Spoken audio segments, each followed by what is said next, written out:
Hello friends, it's your mom of 3 in NYC and I'm back with a new video. Yay!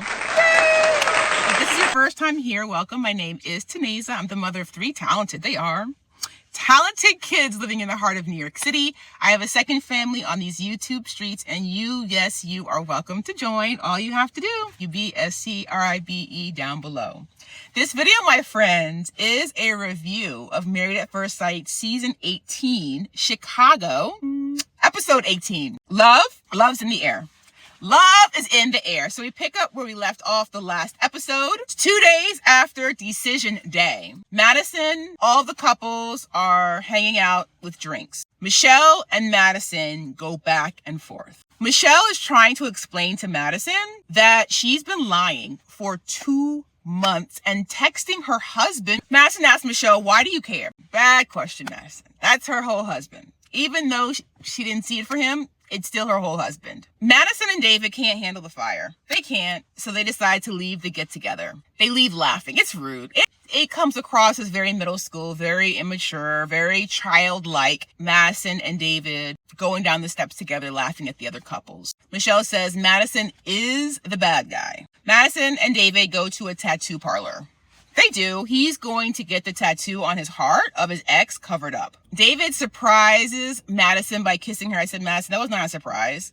That is not a surprise. Why? You all are liars. Madison and David are liars. How do you know, Taneza? How do you know Madison and David are liars? You guys, of all the things to discuss, decide to talk about the wildest place that you have had sex. Yep. That's a very intimate conversation. And yet you guys feel comfortable on camera having this conversation. That's how I know you guys have been intimate for way longer than you're admitting to. I told you guys before, Carla and Juan are not best friends. I hate the fact they kept saying that. It is not the truth. Carla does not even want to meet Juan for coffee. I wonder where Carla is moving. Remember back early in the season when they got back from their honeymoon and the couples moved into their new apartments for the 8 weeks?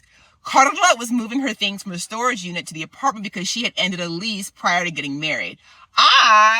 Where's Carla moving to? We know Camille is moving to Tom's place. She's going to break her lease early. It makes Camille so happy that Thomas seems to have their future figured out. Michelle and Carla go out on a date. It was cute. They have to be tired of talking about Madison and David because Taneza, I'm sick of hearing about it. I am tired hearing about David and Madison. Carla said that she's not disappointed that she did not find her favorite person.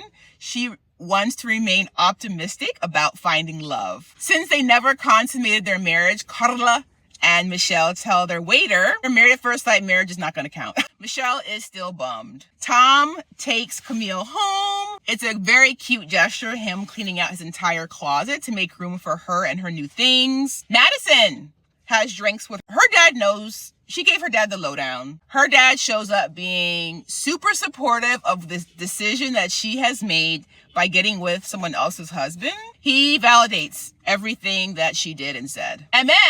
Goes on a date with who, you might ask? Brandon.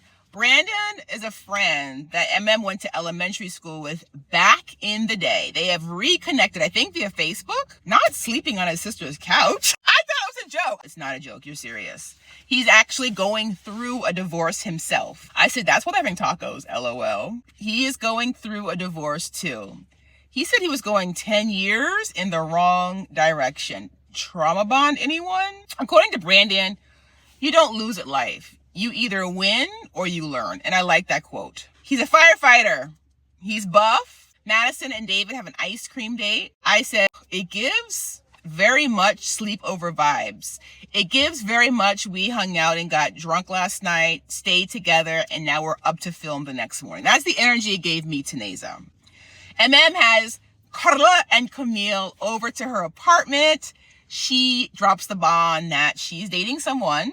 Who is that someone? And then comes to her apartment when her friends are there to pick her up and take her out to dinner on a date. I said, Carla, why that stank face? Are you a hater? We see MM's cousin. Brandon actually reached out to MM's cousin. I said, he's looking for a place to stay. I believe that's why things are moving so quickly. Brandon is tired of sleeping on Big Sis's couch. He reconnected with a friend. He wants a place to stay. Beware. Don't move too quickly, my friend. I said, Cuz is asking all the right questions. Why, Brandon? This gives me very much paid him off and or he wants to break into his acting career.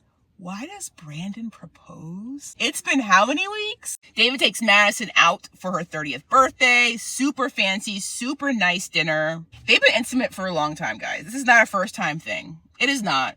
David has the entire hotel room decorated in her favorite color, full of purple balloons. I said, blah, living life, blah, I see a future, blah. Brandon takes to buy an engagement ring. What? Be serious. He wants to marry I said, is that a whole lab-grown diamond?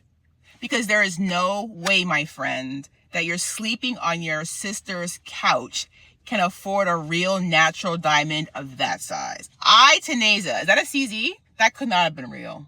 It could, unless bought it herself, which could be the case, that's not a real diamond. Brandon says, we have to keep all the squares out of our circle. Okay, Brandon. Back to the hotel room that David had set up for Madison for her 30th birthday. Madison says that she could see David being a partner for life. I said, they love each other?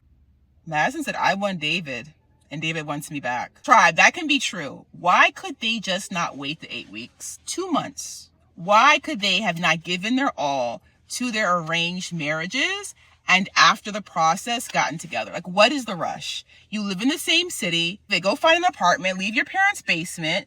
What is the rush? I said, no, Madison, you do not have the support of anyone. Question, when all the couples are together, do you think Michelle and Alan could work out? Couples get together. I said, no. You brought Brandon? Why?